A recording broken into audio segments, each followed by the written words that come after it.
So I met Dr. Peter Hotez in 2001. It was an important start of a new era.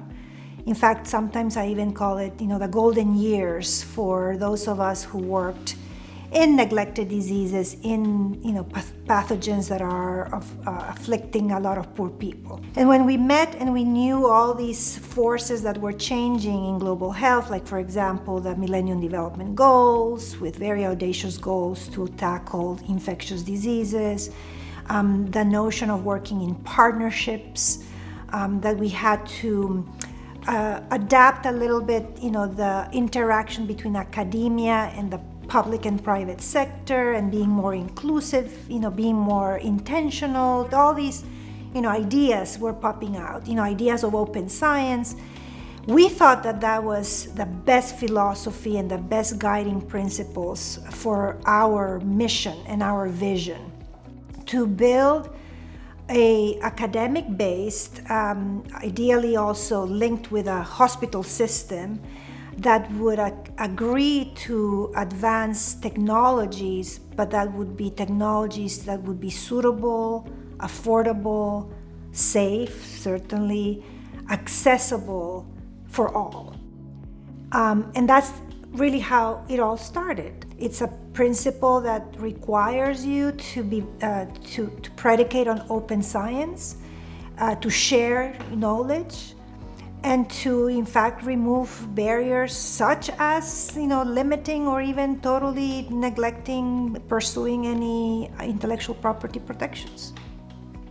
People always ask us, right, what is that yin and yang, that how do we kind of work together? And I think first of all we respect each other. At the end of the day, we always know that we have the same audacious goal. For me, is how do you adapt science with business practices, and I like doing that component, and Peter likes more of the vision and the visibility. I like going behind the scenes and preparing the budgets and preparing all the different pillars of how to put together the different programs.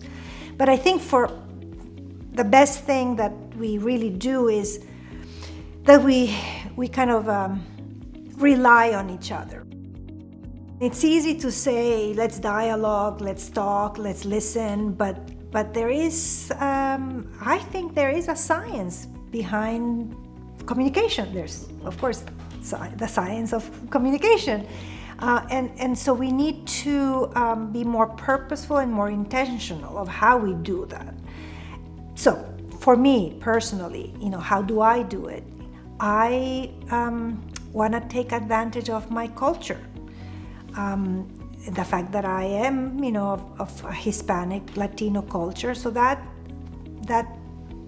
gives me an opportunity of maybe understanding better or translating those stories that I'm hearing, because I've lived in that same culture. You need to bring in the conversation people that really not only look like you, but also speak like you, but that also have lived that experience with you. And again, it's just, being open-minded and being inclusive, but at the same time very generous with the way that you use the communication skills. And then, of course, as a scientist, which I have to be, you have to know where the source of the information comes from and be prepared to say, this came from this source, and who is that source? Is it a source that you can trust? And why is it a trusted source?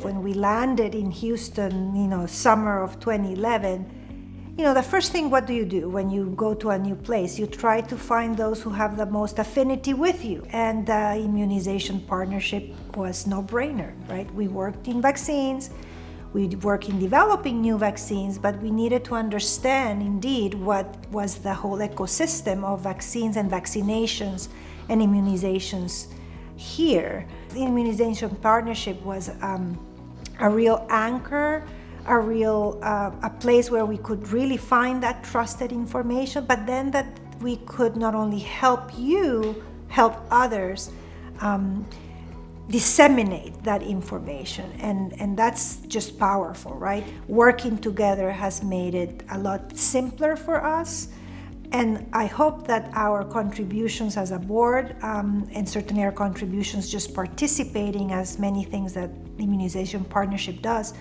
helps you reach and educate and advocate for vaccines and vaccinations, not only locally but also globally.